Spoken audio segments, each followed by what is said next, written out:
Canceling Hulu through your Xfinity account is generally straightforward if you added Hulu as a bundled service via Xfinity's StreamStore.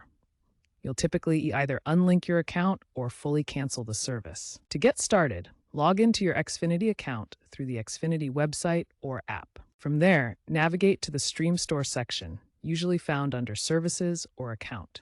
Locate Hulu among your active services. You should see options to manage, cancel subscription, or unlink account.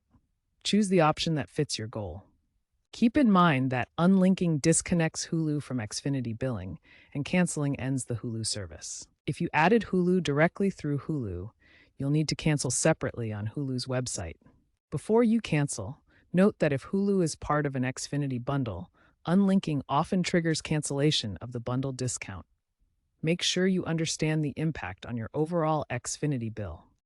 Xfinity has enhanced its app with one-tap unlinking for mobile users and added two-factor authentication for account changes for security. If you encounter issues, Xfinity provides 24/7 chat support.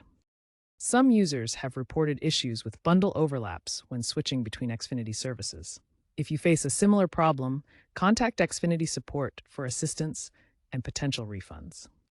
Check Xfinity.com or Hulu.com for the most up-to-date cancellation processes, as they may evolve. If you are having issues with the cancellation through Xfinity, please note that 62% of Hulu cancellations occur through third-party providers like Xfinity.